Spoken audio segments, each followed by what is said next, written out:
and welcome. My name is Susan Tabersh, and we're so happy to see folks here for the second talk in our Healthy Soil series, The Magic and Mysteries of Climate, Soils, Plants, and Trees.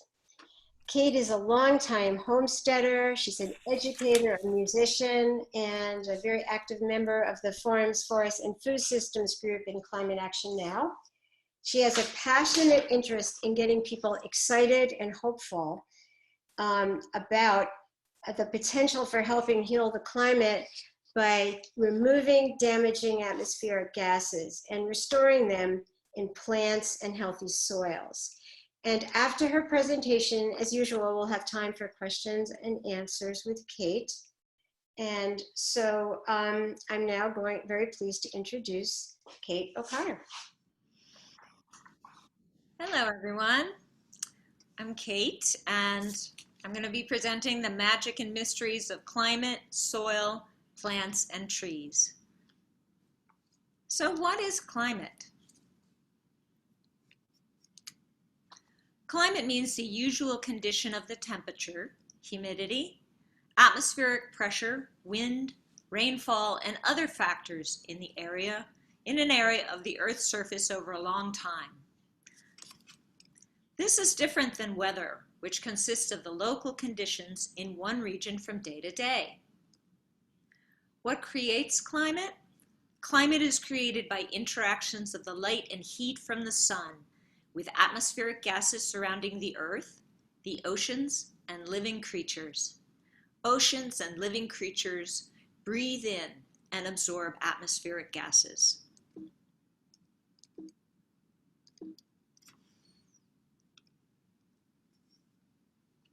Just like the oceans, living creatures can change the balance of gases in the atmosphere through absorbing, growing, and storing these elements from the atmosphere in their tissues. We'll come back to this a little later. The atmosphere is the layer of gases around the Earth. It is held in place by Earth's gravity, the force that makes a planet or other body draw objects towards its center. Earth atmospheric gases are comprised of about 78% nitrogen, 21% oxygen, 0.9% argon, and 0.1% other gases. Among that 0.1% of other gases is carbon, a very important element that makes up about 14% of our human bodies and about 50% of plant structures. This carbon is not present as a single element, but is joined by atoms of other elements. All living things consist mostly of carbon-containing compounds.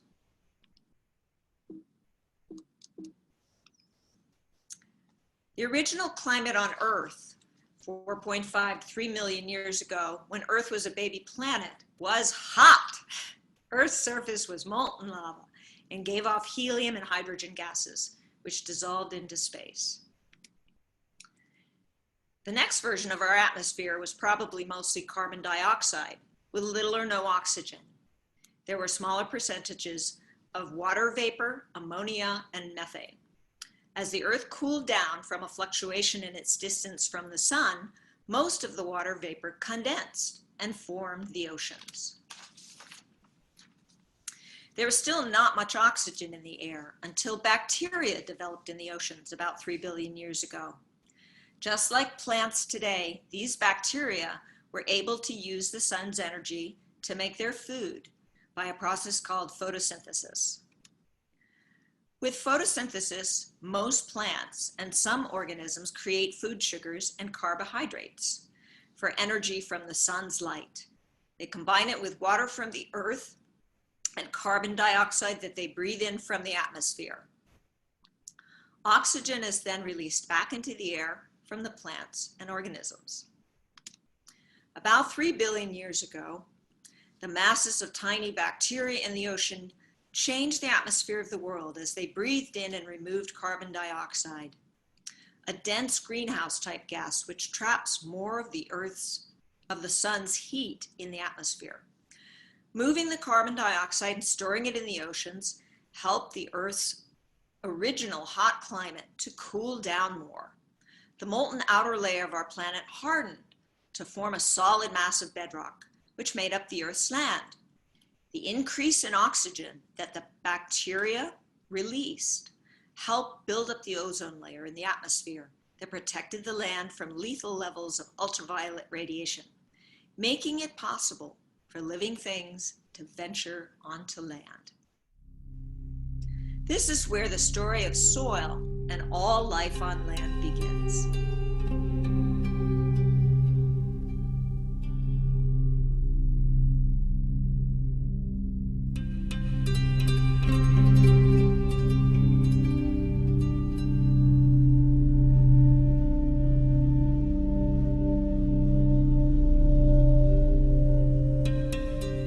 The creation of soil has taken millions of years, but for us to truly understand it, we must first look to its origins and find out exactly how it was formed.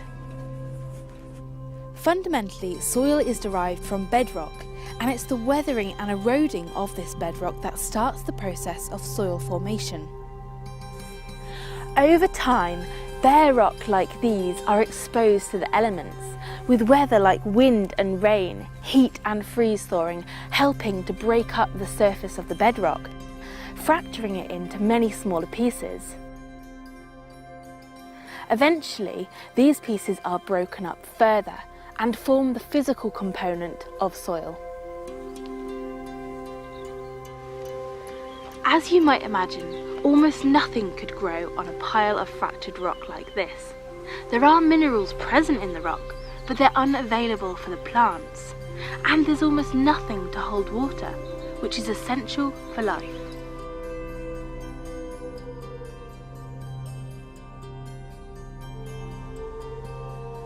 This is where microscopic life comes in.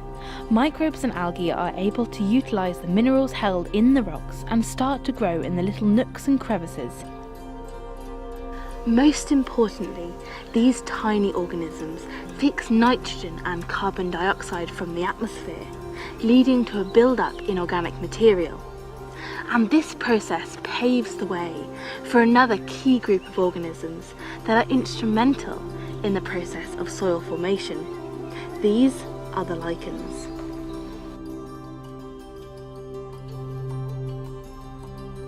Lichen gets most of what it needs to survive from the atmosphere, hence its remarkable ability to survive in extreme locations. Lichen is formed from an incredible symbiotic relationship between algae and fungi, and it's these bizarre organisms that would have been the first to take advantage of the organic material left over by the microbes and algae. Not only can lichen survive without soil, but through the secretion of acid, it also chemically erodes the rock that it grows on, which frees up a wealth of beneficial nutrients. When the lichen dies, a small deposit of organic matter is left and gets trapped inside crevices within the rock. As more and more lichen grows and dies, this layer of organic matter, rich in nitrogen and essential minerals, builds up, allowing rooting plants a foothold in an otherwise inhospitable environment. This process is long and slow, typically taking 500 years for just 1 centimetre of topsoil to form. This old quarry is a great place to see soil formation in action, as it mimics the natural evolution of soil. Originally, there would have been a lot of bare rock like this. But over time, as the organic matter built up and up, it's led to the succession of larger and larger plants. As these die, they feed into the formation of more soil and allow a diverse range of plants to grow.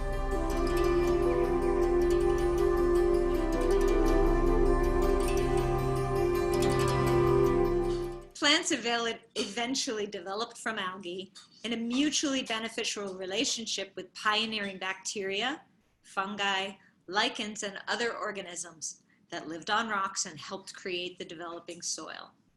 So what is soil? Soil consists of minerals, air, water, soil organic matter, and living soil creatures, including bacteria, fungi, protozoa, nematodes, worms, and other critters. This abundant life under the ground in the soil supports all of the land-based forms above the ground, including us. Let's go underground to take a look.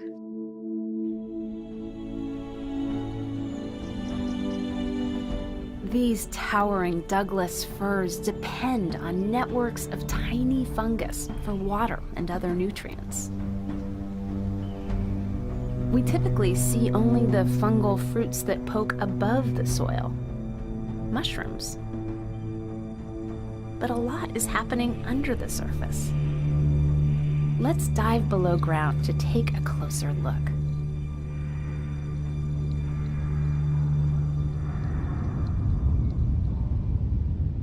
Living fungal threads called hyphae connect the mushroom to an underground network of activity. Ants help maintain healthy soil, aerating the dirt, circulating water, and moving nutrients around. Tiny moss mites dine on miniature worms called nematodes.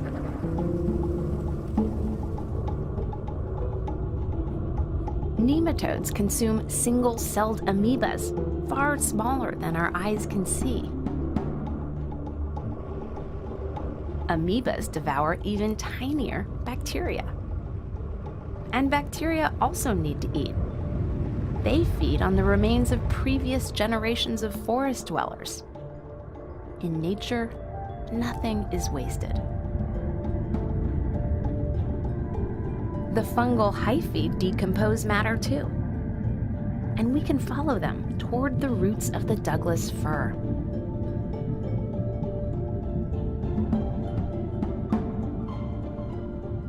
The fungus wraps around the root tip. Viewing a slice through the root, we see hyphae pushing into the spaces between the tree's cells. At the molecular scale, a chemical exchange takes place. The fungus supplies the tree with much-needed minerals, while the tree provides the fungus with energy-rich sugars.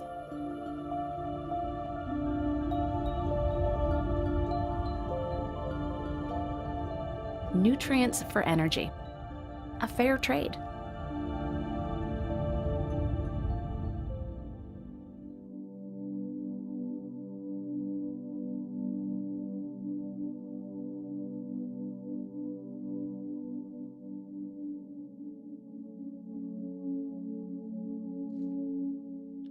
Plants aid in the development of the soil through the addition of organic matter from their falling leaves and other tissues, and through the addition of sugars and carbohydrates exuded by their roots. Fungi and bacteria decompose this organic matter into a semi-soluble chemical substance known as humus. During this process, microbes secrete sticky gum-like mucilages. These contribute to the crumbly structure of the soil by adhering the particles together and allowing greater aeration of the soil.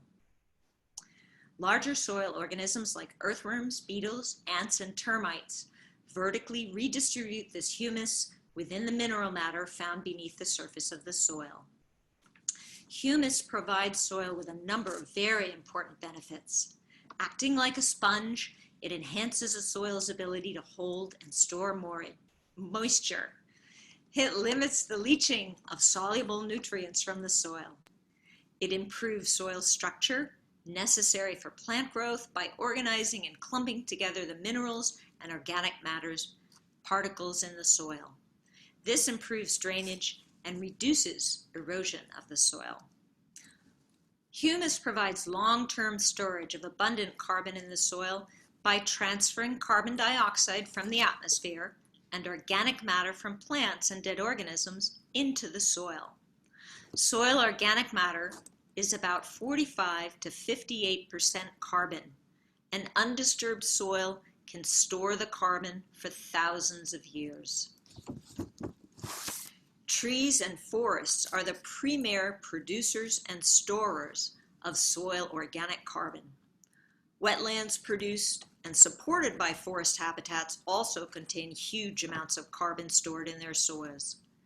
The storing of the carbon in the soil is also known as soil sequestration.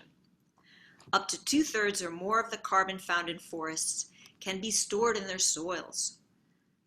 Through their greater leaf surface and greater overall mass, including their roots, trees are able to breathe in and store more carbon in their tissues and their soils than any other plants on land.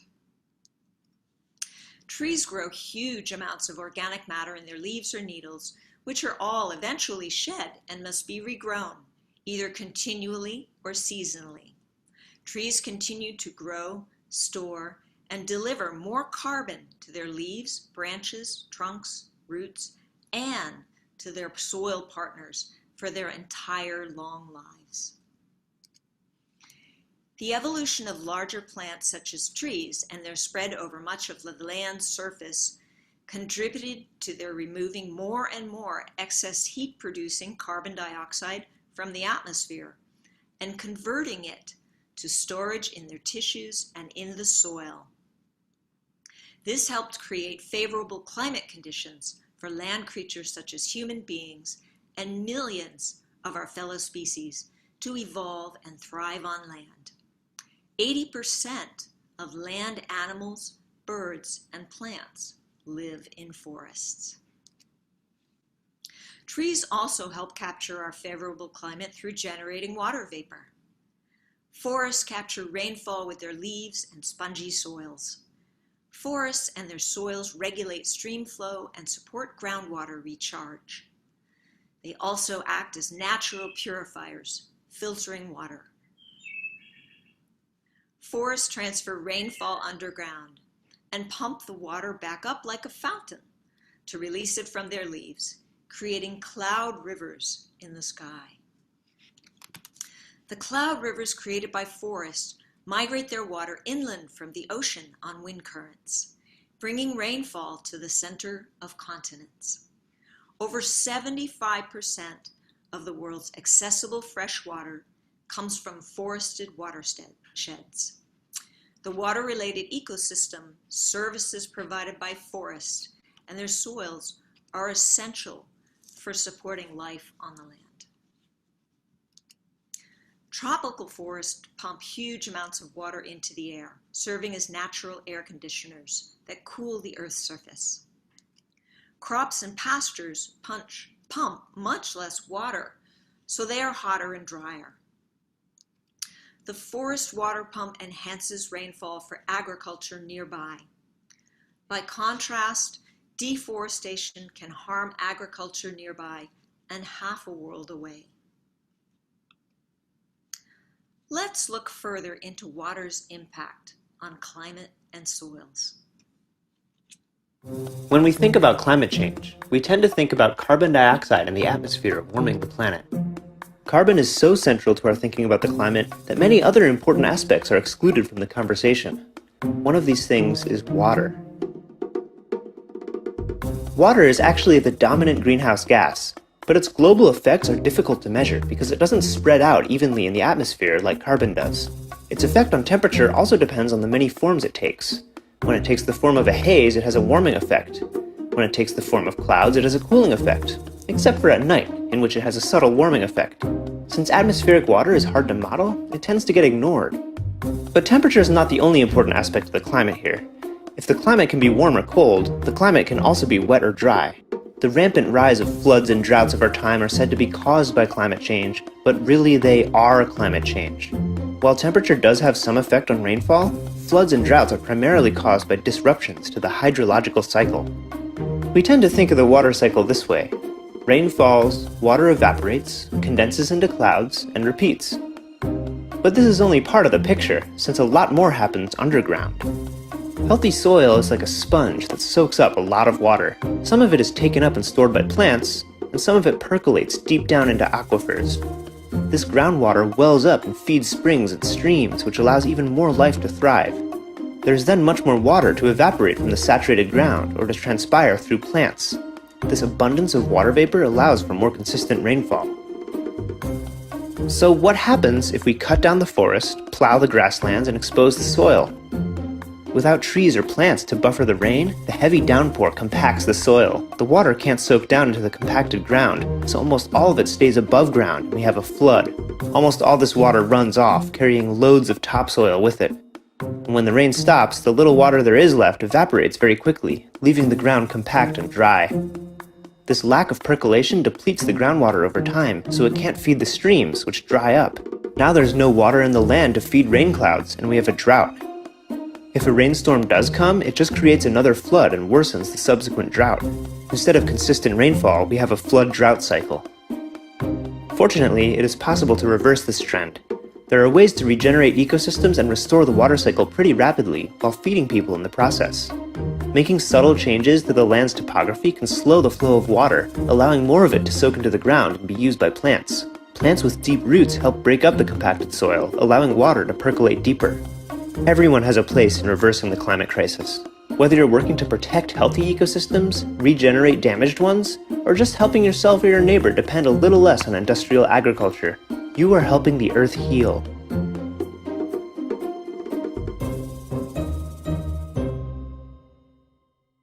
Globally, soils contain more than 3 times as much carbon as the atmosphere, and 4.5 times more carbon than the world's plant and animal life.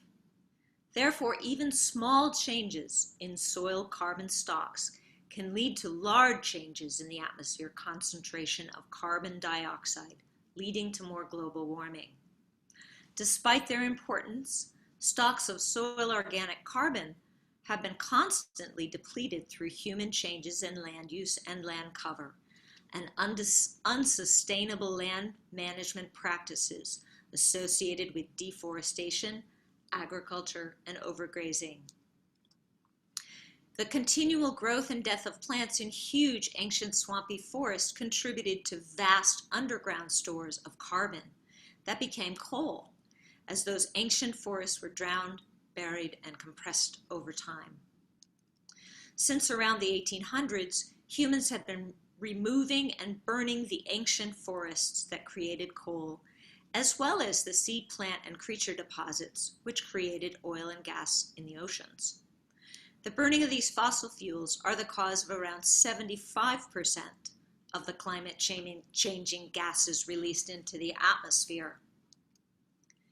The distribution and amounts of plant life and their soils on the surface of the earth can either contribute to more carbon released to the atmosphere when they are burned or converted to other uses that release their carbon, or they can help to remove that carbon from the atmosphere and restore a healthy climate. In fact, trees and their healthy soils are so important that about 17 to 20% of the climate crisis is due to deforestation. Grasslands, which occur naturally in 30% of the world's landmass in areas with lower rainfall, also lose much of their soil carbon when they are converted to typical cropland agriculture or are overgrazed by livestock. When trees are cut down, they lose most of their carbon stored in their tissues, even if they eventually become a chair or are used in buildings. Only about 15% of the carbon remains in the wood after processing. There are immediate losses of carbon from the soil after deforestation, as soil organisms that were fed carbohydrates by the tree's roots die off. The soil creatures sustained by the forest leaves and organic materials die as well, and they release their carbon back to the atmosphere. Even if the forest is allowed to regrow into forest, it will take decades and sometimes as long as a century before the carbon lost through the original deforestation is recaptured in the new tree's tissues and rebuilt soils. Even more of the stored organic soil carbon will be lost and released to the atmosphere if the forest is converted to agriculture or another land use.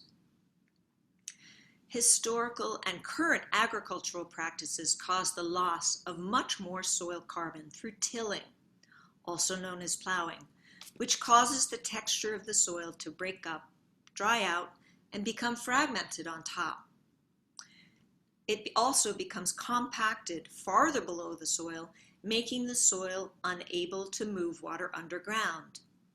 Typical agricultural practices also leave the soil uncovered, with no plants growing in it through parts of the year, leaving it vulnerable to erosion and losses of the soil carbon found in the topsoil through wind and rain runoff.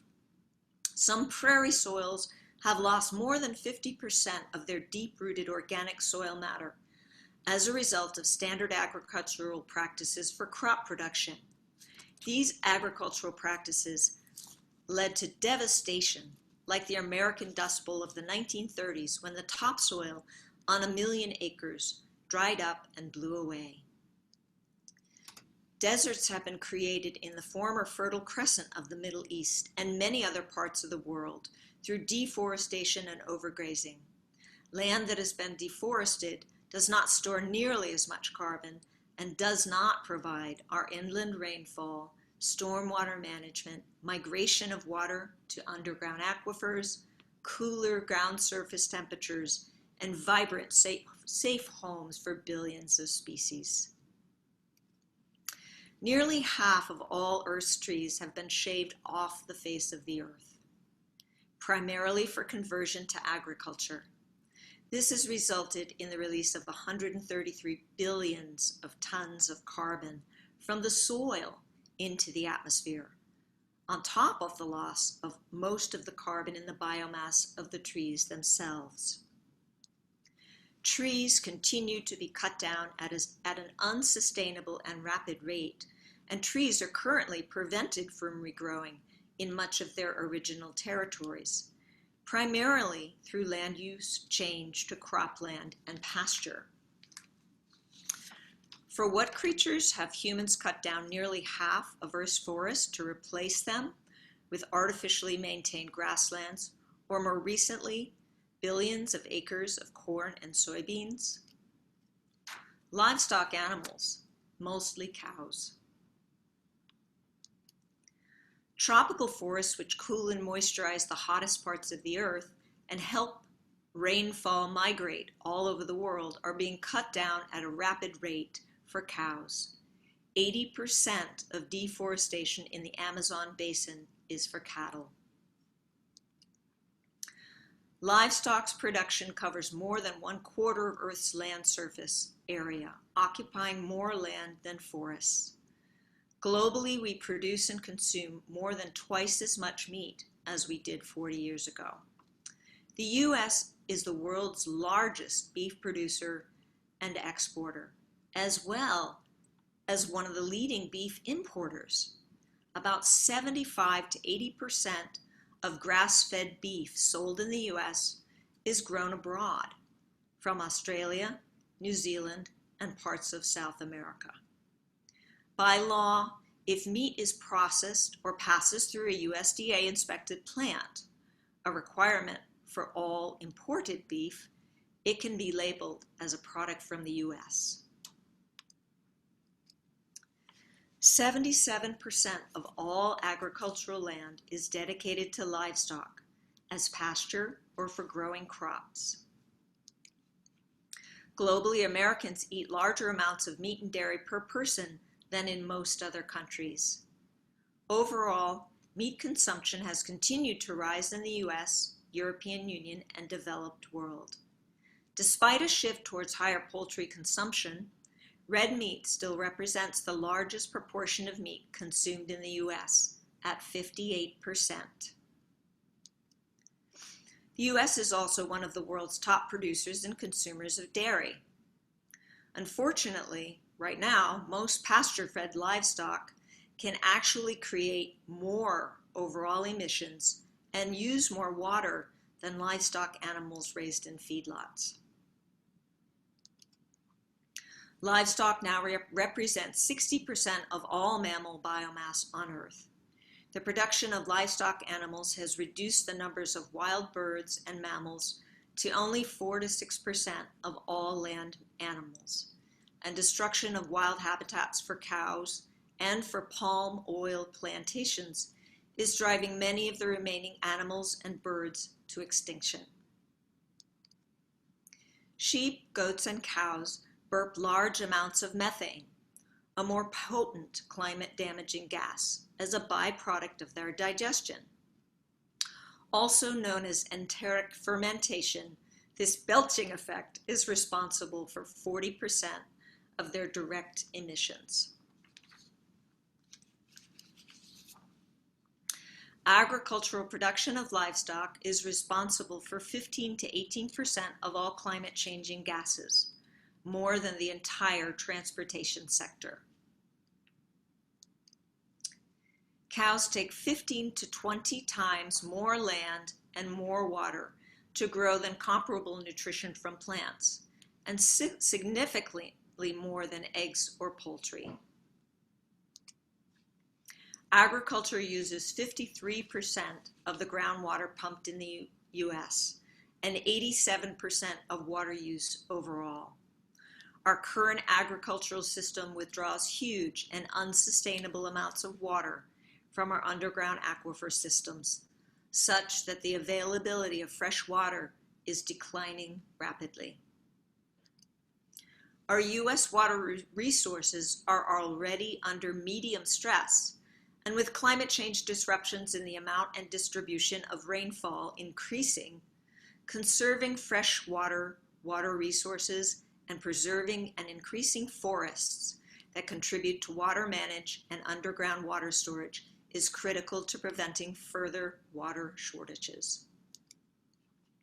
Shrimp farming and development destroys mangrove forests, which help protect coasts from floods and hurricanes and creates nurseries for aquatic life. Wetland soils hold large stores of carbon, which are released when they are deforested or drained. Another leading cause of deforestation, soil destruction, and emissions is palm oil production. Palm oil can be found in almost half of the products found in our grocery stores. Boreal forests are being cut down for luxury toilet paper and other non-recycled paper products, causing the release of their abundant soil carbon stores to the atmosphere. Long before humans began burning fossil fuels, which are responsible for about 75% of damaging global warming gases now, deforestation and agricultural practices that cause destruction of healthy soils, including tilling and overgrazing by livestock, caused regional climate changes. And this caused the decline and collapse of many ancient societies. Let us choose to not suffer the fate of these communities, either on a regional or worldwide basis, by ignoring the land use impacts causing 1/4 of the climate crisis emissions. There are many very accessible solutions to bring back healthy soils and forests and their ability to recapture the excess carbon in the atmosphere to restore our livable climate. We're now going to watch a hopeful film that shows how permaculture agroforestry practices are restoring soils, water, and life in a barren desert in the Middle East. There are numerous successes like this taking place in many countries all over the world. You can search YouTube and find lots of these amazing videos as agriculture is being converted to more sustainable practices.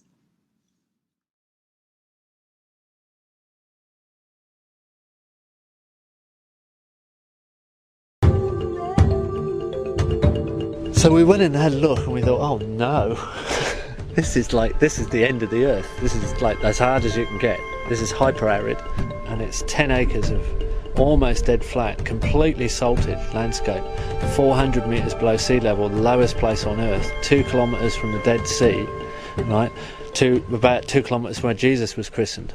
Hardly got any rainfall. We've got temperatures in August that go over 50 degrees.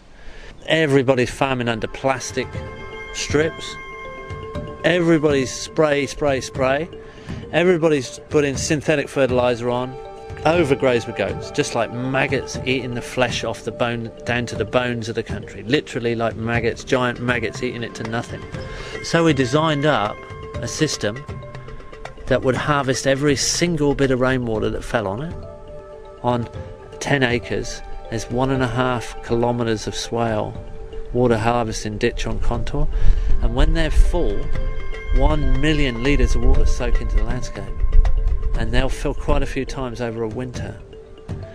And then we heavily mulched those swales with organic matter, which was trash from organic fields nearby. We put that almost 1/2 metre deep. So we saved that and mulched our swales, which are about 2 metres wide and 1/2 metre deep on the trench. Then we put micro irrigation underneath the mulch. And then on the uphill side of the water harvesting trench, we put nitrogen fixing very hardy pioneer desert trees, which help shade and reduce wind evaporation, and also put nitrogen into the soil and structure the soil for us. And then on the lower side of the trench, we put fruit trees, majoring in date palms as the long-term overstory in the end.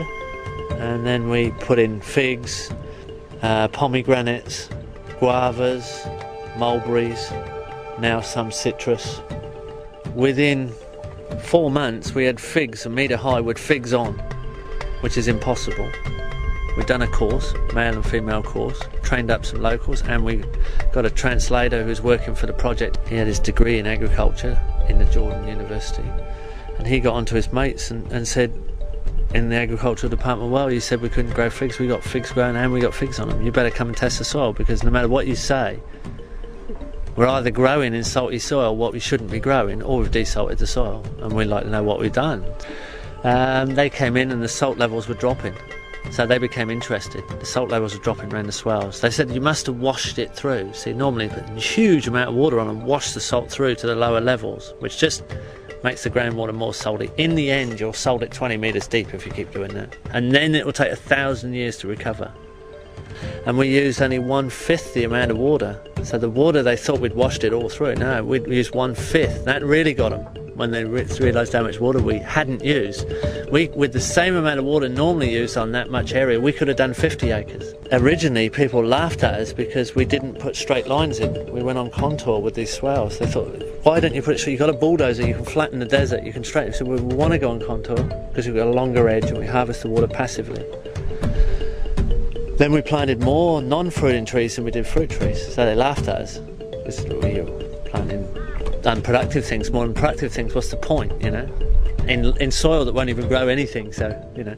And then we covered all the inside of the swale with a huge amount of mulch, where they scrape all their organic matter off and burn it, like most traditional agriculture. In the middle of winter, we got a funny email saying, we've got a problem. We've got mushrooms growing in the swale. Well, they called it fungus, but when we saw a photograph of it, it was mushrooms, because they'd never seen mushrooms, because they'd never had that much humidity in living history in the soil. And when you open up the mulch, there's all these little animals there, you know, there's little insects, and the soil has come alive. And the fungi net that's underneath the mulch is putting off a waxy substance, which is repelling the salt away from the area. And the decomposition is locking the salt up. And the salt is not gone, it's become inert and insoluble. So we could regreen the Middle East, we could regreen any desert, and we could desalt it at the same time. And if we can do it on an insignificant, flat, little bit of 10 acres of flat desert, if you give us something with catchment, or a wadi, or a canyon, or any of those erosion gullies, we can turn it right around completely. You can fix all the world's problems in a garden. You can solve them all in a garden. You can solve all your pollution problems and all your supply line needs in a garden. Now, most people actually today don't actually know that, and that makes most people very insecure. This graphic of natural climate solutions for the United States shows our potential for increasing carbon drawdown in forests, agriculture, and wetlands if we insist on and support immediate governmental policies to maintain and increase storage of carbon in natural solutions and soils. These natural solutions will be enormously increased as we also modify our own lifestyle habits to help achieve climate healing goals. Contact your local, state, and federal legislators repeatedly until new laws are passed. Insist that our government preserve and increase local, state, and federal forests to grow forever wild, to recapture and store the man-made airborne carbon, which is too abundant in our atmosphere now. Even as we save our public forests to not be harvested, there will still be plenty of privately owned land available to provide for all of our wood needs for building and to provide habitats for creatures that use successional habitats. Let us employ and support all our existing and future public lands to restore and maintain our healthy climate and provide creatures with habitats the way nature has been doing it for them for millions of years, untampered by humans. Here are the top forest climate solutions, with the most cost-effective and easy one being to protect existing natural forests by leaving them alone.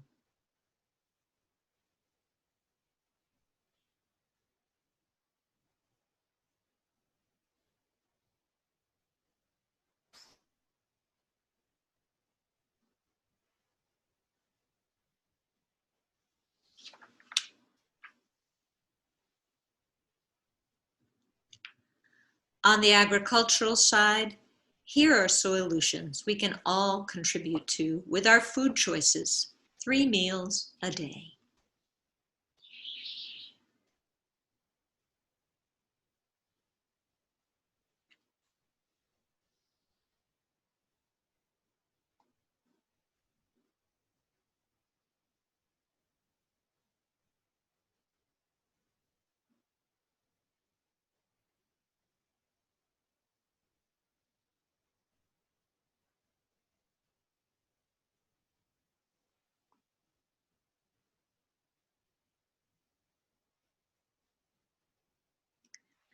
The Northeast Organic Farming Association has a map of organic regenerative farms at their website.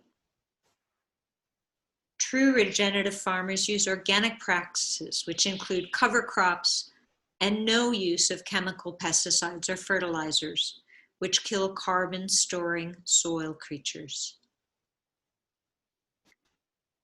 Grass-fed beef without managed rotational grazing techniques is not true regenerative farming and creates more harmful methane emissions than feedlot livestock.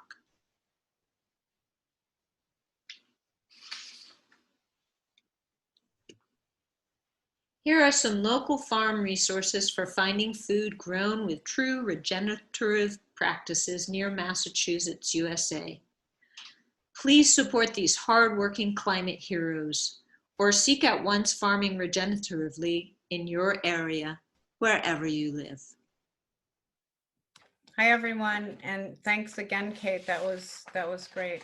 My name's Carol Horowitz. I'm from the Farming, Forest, and Food Committee of Climate Action Now. So the first question we have is, given the importance of carbon drawdown and sequestration, where does biomass fit into a climate plan, Kate? Biomass is a completely unsustainable use of forests. A lot of our amazing forests are being cut down and shipped off to Europe to burn in their former coal plants. And they're saying that this kind of use of a forest is carbon neutral because the forest will eventually grow back and sequester the carbon. And that's complete nonsense. It is creating emissions as the trees are burned. It's dirtier than coal, and it will take many, many years before the forest can regrow to recapture all that carbon that was lost in the process of foresting. So biomass is not carbon neutral. It's an extremely dirty and dangerous way that harms our earth and creates more emissions. Can you talk about what resources farmers might need to convert from, say, organic farming, if they're already organic farmers, to convert to no tillage? Is there special equipment needed? Yeah, it's a very different kind of system. So we really need to help our farmers reinvest in some of these systems and learn them. It's something that's really important for us to support through our, to ask our legislators to provide more support to farmers, because farmers are very hard put already, and to ask them to relearn how to grow their food so that we can help preserve, create a better climate. It's a lot to ask, and we really need to support them. We need to be prepared to support them by buying their products, by seeking out products that are grown with these methods, no-till, using organic farming already uses cover crops, but a lot of organic farms don't use a no-till system, which is the system where you plow and break up the soil. I know that a future speaker, Ed Stockman, is from NOFA, and he will be helping us learn a lot more about some of these growing methods. And another of our future speakers, Eric Tonsmeyer, is an absolute expert on carbon farming, which is what this is called, bringing carbon back into the soil through farming techniques. So both of those speakers will give us a lot more information about those kinds of techniques that we need to ask our legislatures to support farmers in being able to use all these really powerful growing techniques to help our soil stay healthy and sequester more carbon. Thank you. Are you aware of any efforts to for farmers to pool their resources, or is the state giving any help, any state agencies giving help to farmers to purchase, equipment that I've seen in films, mostly?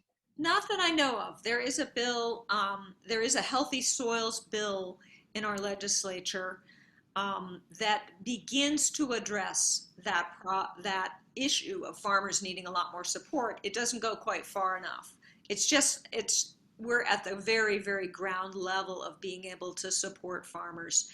One of the best resources for farmers is, again, NOFA, the Northeast Organic Farmers Association, because organic already gets us part way into having healthy soils. Organic practices don't use the pesticides and the fertilizers that kill soil organisms.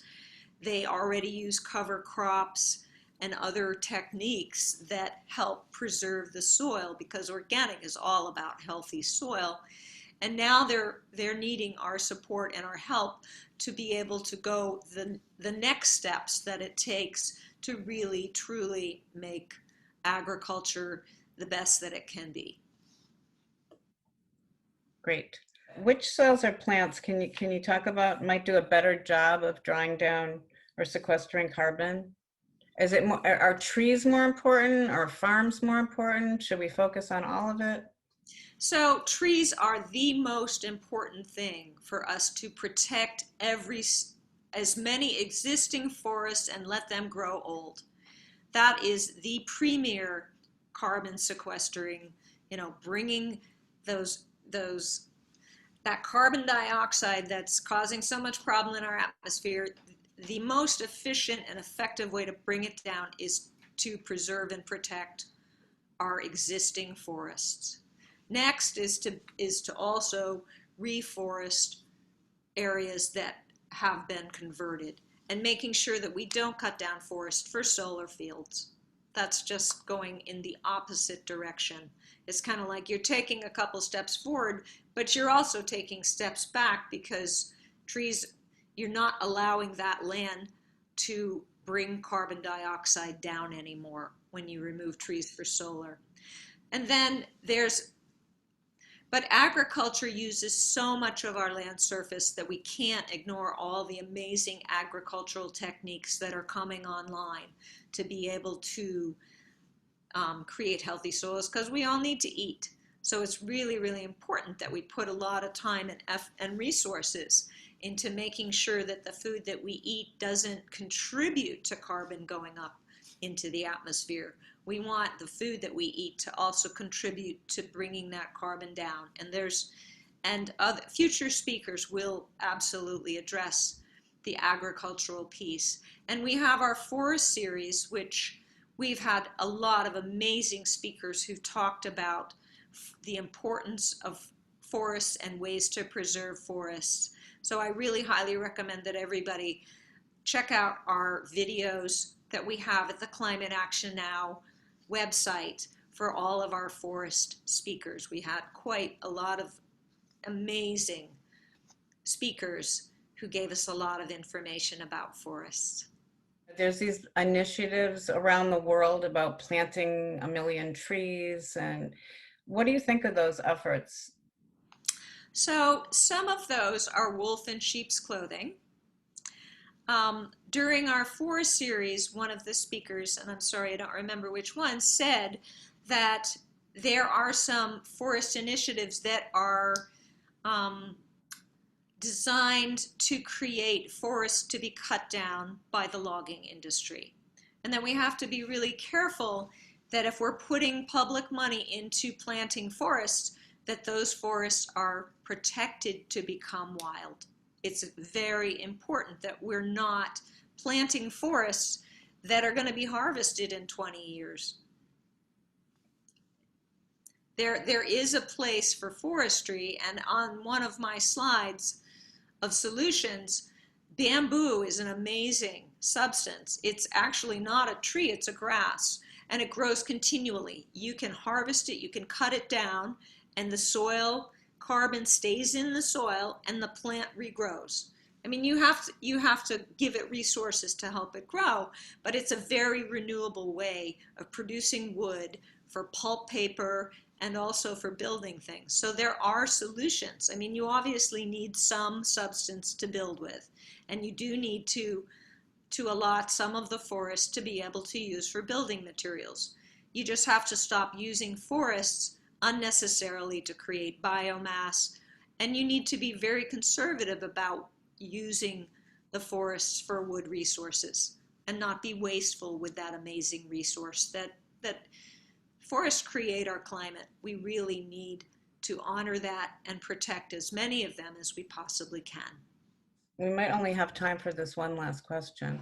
Can people, which is a really important question, I think, that we'll all be interested in. Can people make changes in their home gardens that will help the soil and draw down carbon?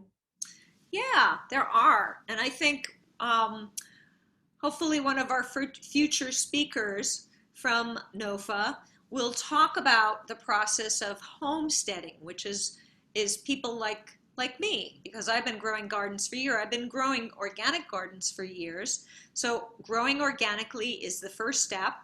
And there's lots of resources to help people learn how to grow organically. There's tons of videos on YouTube about growing things, but now even more, there's lots of videos on YouTube about being able to use cover crops, and that's one way that you can help keep the carbon in the soil is by making sure that that soil isn't bare, that when you leave the ground bare, the soil is exposed to the elements and it breaks it down. But if you cover it with other crops, then the soil organisms are continually fed and nourished. So those are a couple of the things: using cover crops when you're growing food, making sure that you're not using pesticides, making sure that you're using organic fertilizers. Those are all ways that you can grow a lot of food in a very small space and also be helping your soils. And do you have any specific cover crops that you would recommend to home gardeners? So I just planted a mix that I got from NOFA, and I know that it has radishes in it, it has clover, it has winter rye, vetch.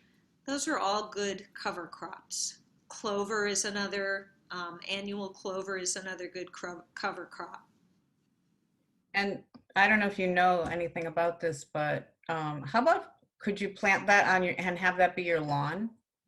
So a lot of those plants are annual plants that are designed to be winter killed so that your ground is available. Like the plants are holding the soil with their roots in place, but the tops of the plants are going to be killed during the winter, except for the rye. There's other ways that you can use plants to substitute for lawn that you can create meadows with that are perennial plants. And perennial plants are actually the more exciting part of both farming and also, creating other habitats. Perennial plants don't die every year. Their roots are in the soil permanently. And there's, in permaculture, which is a whole system of gardening, they teach gardeners and farmers how to use a lot of perennial plants, like trees and berry bushes and asparagus and there's all kinds of perennial plants that just keep coming back year after year, which is amazing. And you want to also do that in your lawn. Like letting your lawn grow to be a meadow is a really good way to create more health in the soil. And we had a wonderful speaker who talked about how to create meadows in your lawns. And if you're able to, plant some trees in your lawn, particularly if you have space to plant fruit trees, not only are you going to help bring carbon into the soil from the tree, you're also going to have some wonderful fruit that you can eat. So it's a win-win situation. So if you're able to plant some trees, fruit trees stay small, so even if you have a small space, you can plant a fruit tree. Okay, I think we're going to have to end there with the questions and answers, but thank you so much, Kate. That was illuminating. Oh, you're so welcome. It's such a pleasure to be able to share this information. I hold a tiny lettuce seed in the palm of my hand. It's full of magic life to be transformed, pressed into land. Another seed I hold will grow into a mighty tree to give me oxygen, food, rain, and shelter services for free. The magic and the mysteries of water, air, and soil and trees, turning sun's great energy into life for you and me. The gifts of earth that cradle us, feed and house, nurture our loves. Let us seek to harmonize with all this love that comes for free. Radiating beams of light descending through the sky, give life to everything that slithers, swims, and walks and flies. Absorbed by plants, transforming light to energy for food. Sun shines for free, we've really got it good. The magic and the mysteries of water, air, and soil and trees, turning sun's great energy into life for you and me.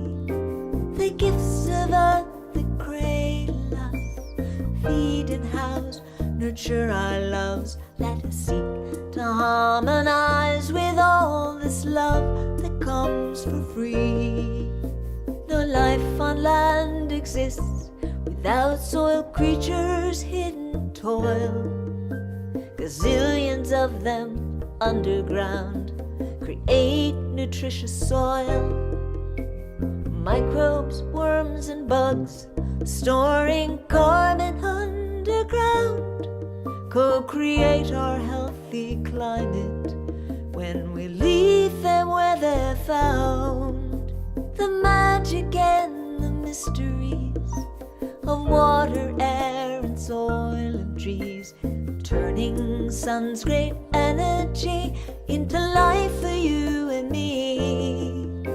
The gifts of earth that cradle us, feed and house, nurture our loves. Let us seek to harmonize with all this love that comes for free.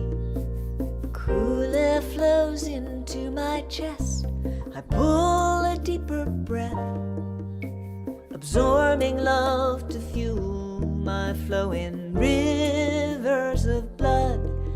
The exhale of trees through great green leaves gives me this simple gift, and a life-sustaining climate for us all.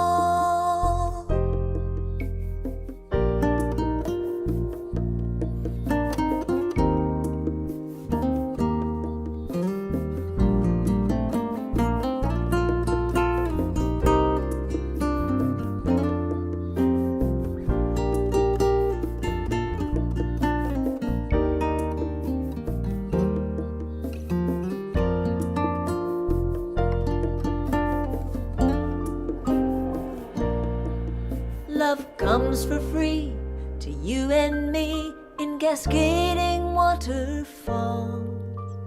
Raindrops gathered from the sky flow life's current through us all. Give care to our great gifts of life, lest their magic goes away. Our fragile lives depend on them every single day. The magic and the mysteries of water, air, and soil and trees, turning sun's great energy into life for you and me. The gifts of earth, they cradle us, feed and house, nurture our loves. Let us seek to harmonize with all this love that comes for free. Let us seek to harmonize with all this love that comes for free.